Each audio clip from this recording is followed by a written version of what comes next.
Hi, everybody. Oh, sorry, I was staring at you guys like it was crazy. Just making sure it was actually recording. All right.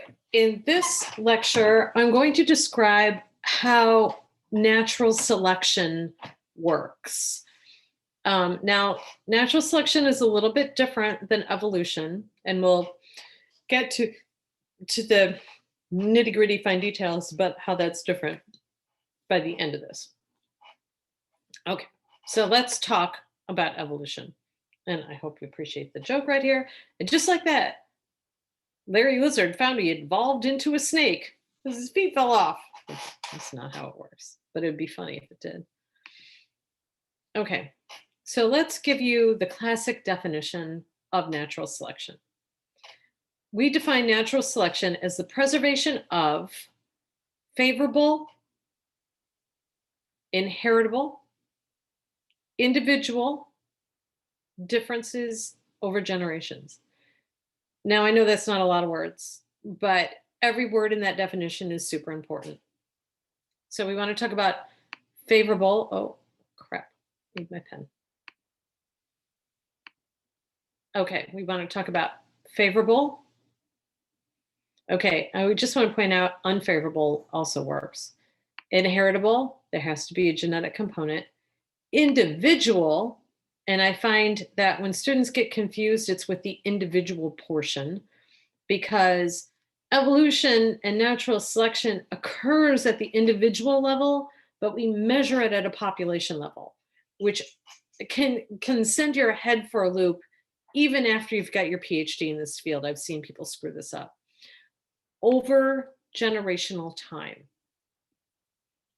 Okay, so I kind of skipped over this.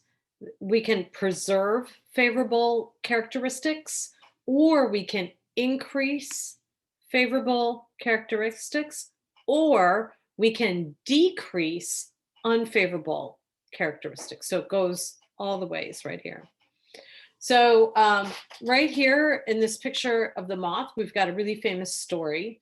And I try to stay away from the really famous ones because I find that people are bored with them most of the time. But this story is actually a good story. And it has to do with the Industrial Revolution and the moths that lived in London. So before the Industrial Revolution, these moths right here were, if you went out into nature and you collected a whole bunch of them, you would find that, I don't know, 80% of them would be white, which was nice because most of the trees that were in London had white bark. So maybe they were birch trees. I can't swear that I know what kind, but birch have white barks. Okay, so most of the time the moths looked a whole lot like the trees, most of them, not all of them. And which is good for the moths because they land on the trees, and then the birds that like to eat the moths, they can't see them super well. And so the dark ones get picked off and the white ones get to survive and reproduce.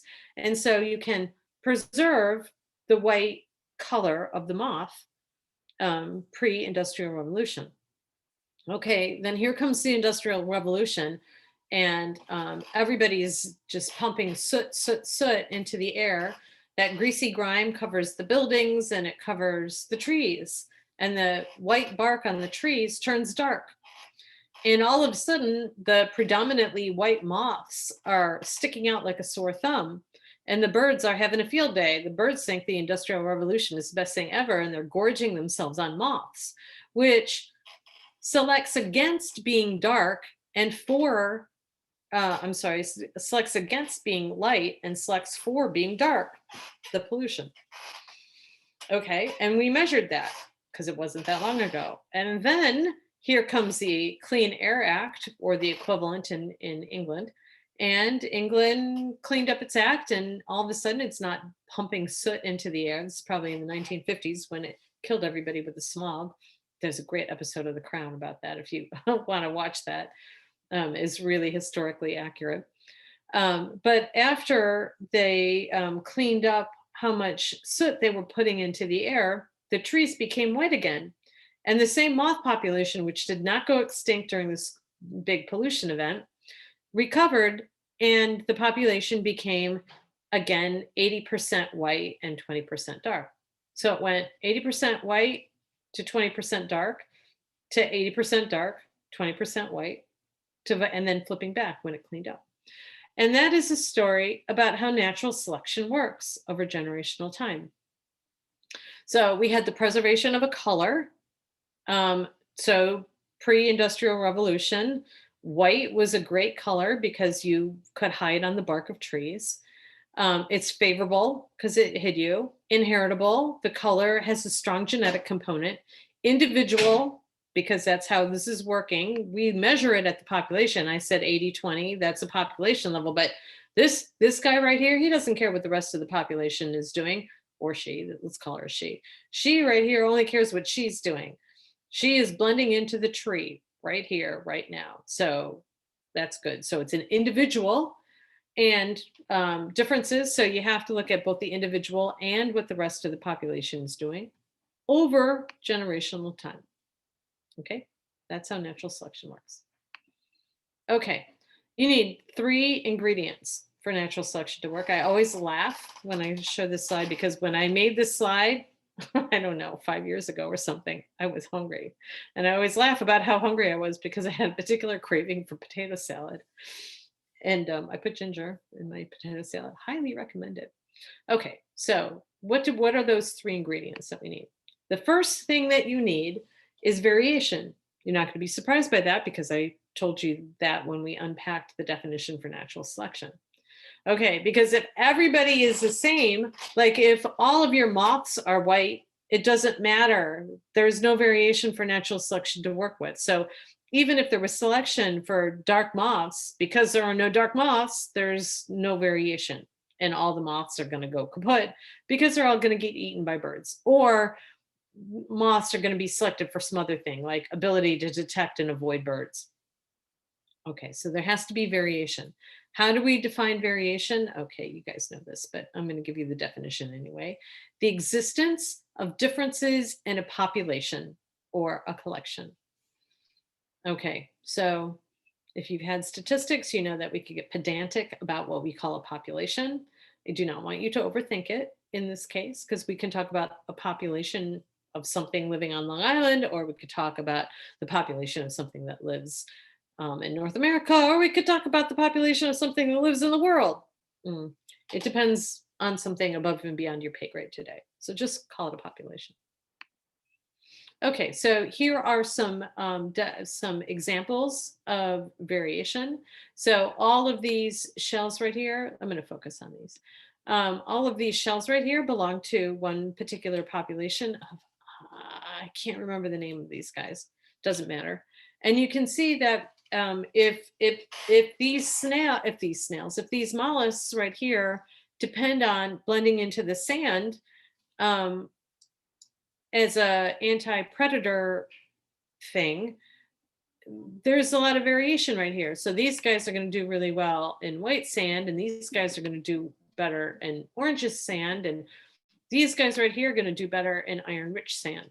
Okay, so there's variation that natural selection can act on here, and you can see the same here.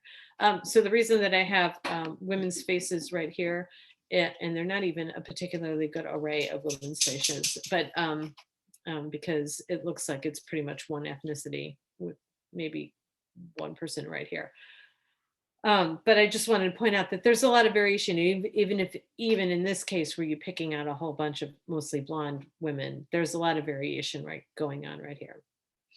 And then tomatoes are boring no matter how you look at it. Okay. So what causes variation? You get variation from 2 things. First thing that causes variation is sex. Not everything reproduces sexually. So for example, earthworms don't need to have sex to reproduce.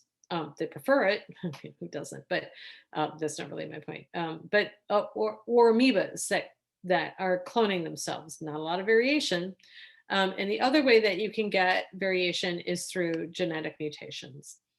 And you could spend an entire semester talking about genetic mutations and what causes them and what the implications are and how come some places on your DNA are more liable to mutate than others, but again, beyond your pay grade. I will tell you that when we talk about um, the molecular clock, what we're measuring are genetic mutations. And if any of you guys are following the when do dogs get domesticated conversation, they are really relying heavily on the predictability of genetic mutations, which are somewhat predictable depending on where you're looking. Okay, so summarize. You get variation through sex, super easy, and genetic mutations. Okay, second ingredient for natural selection, inheritance, right? If there's no genetic component, you can't select for it. And not everything has a genetic component.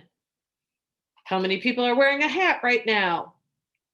Not inheritable. So if aliens came and they're like, oh man, we really love hats, and they eat everybody who's wearing a hat, you know, they're not going to change the genetic makeup of the population, because who's ever wearing a hat is kind of random. And if you're sitting in your house listening to this lecture, maybe aliens aren't going to eat any of us. So it has to have an inheritable component. How do we define that? Inheritance is something that you receive from your parents or from other relatives.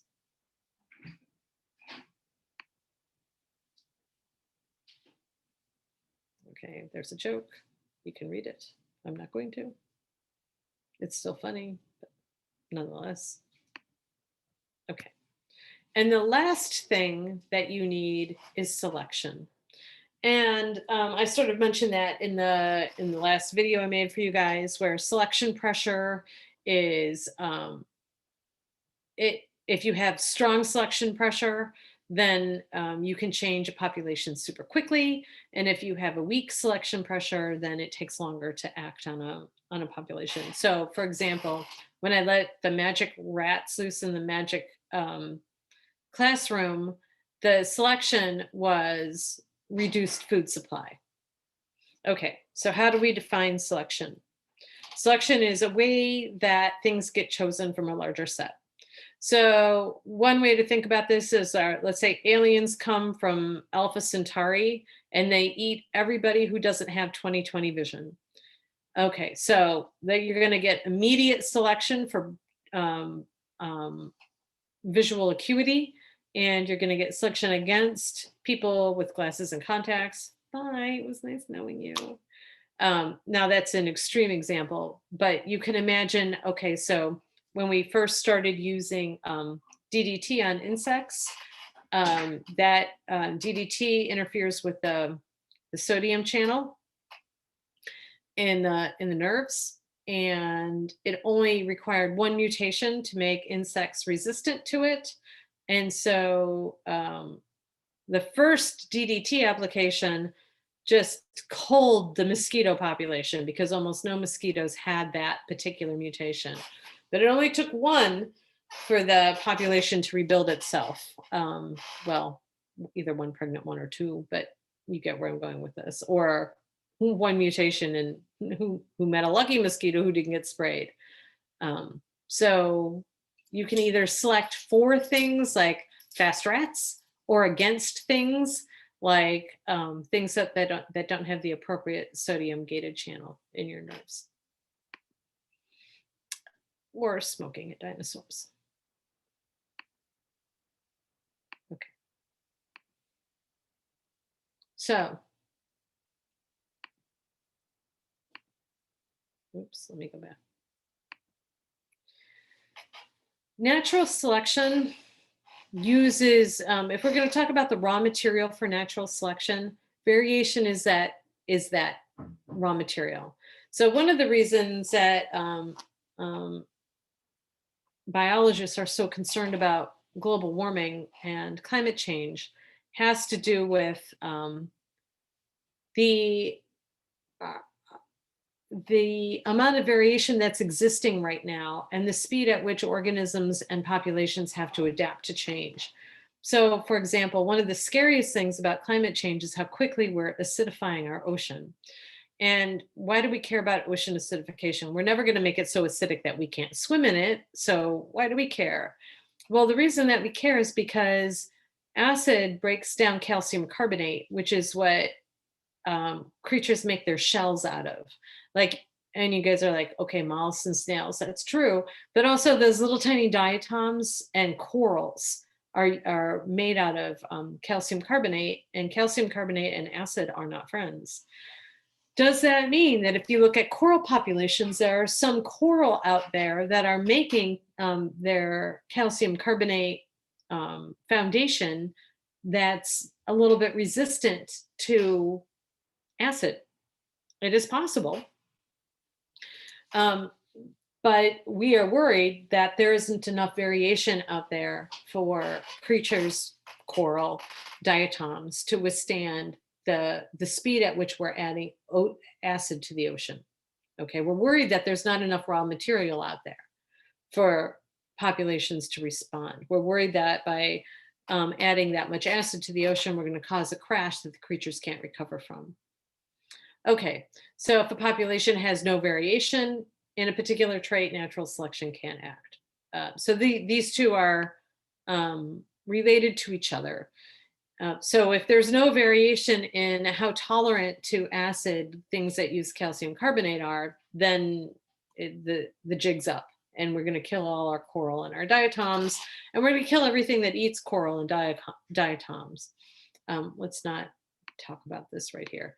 I'm just going to point out that there's very little variation in the number of heads people have, right? If you have two heads, you guys are thinking maybe conjoined twins, you're not reproducing. And if you have no head, not reproducing. So you need variation in a trait. But a more sophisticated way is actually if you think about creatures that use calcium carbonate to make their shells, and the effect of ocean acidification on that. Okay, also need inheritance. So variation has to be heritable for natural selection to be able to act on it. And a heritable trait, so of course you have to know that there's a genetic component to it, but sometimes how do you know if there's a genetic component to something like being able to focus?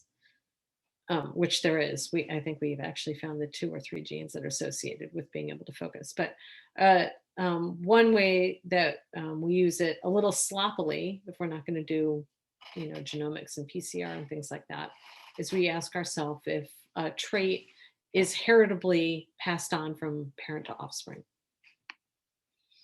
Okay, and then selection.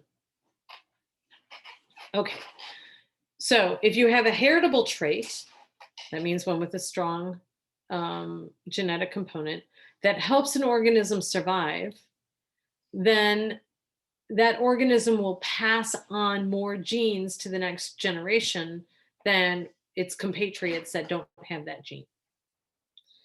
And if a trait causes differential reproductive success, that means natural selection can act for it. Okay, what's differential reproductive success? So let's say that we've made food a limiting resource, and the fast rats get to the cheese fastest and they get more, but the medium speeded rats still get there. They just don't get there as fast. So they still get food. They're not dying off, but they're not fat and sassy. So the fat sassy rats, who are the fast ones, they have more babies than the medium speed rats, who get there but don't get enough food to support the same litter size. So in that case, we have differential, that means a difference, reproductive success, that just means number of babies. So if you have differential reproductive success, that means that natural selection can act on that trait. Okay, so natural selection causes adaptations. Let's define adaptations for a minute. Okay, it's a long definition and I apologize, but you're going to want to write this down because I promise you it will be not just in the homework assignment, but on the quiz that comes at the end of this. Okay, an adaptation is the process of developing new or enhancing a structural, physiological, or behavioral characteristic that improves individual chances for survival or reproduction. So you can either make it so that the fast rats survive better, or that the fast rats survive and reproduce better, or just reproduce better. Any of these things will do. So natural selection and adaptations work on both surviving and reproducing. Okay, we also use the word adaptation to talk about the structure. Fast rats or dark moths. Those are adaptations. The speed, your speed is a function of an adaptation. Your color is an adaptation. Okay, but an adaptation is also the process. Okay, good job. See, that wasn't so bad. And you can always listen to this again if you miss some of the parts. All right, see you guys later.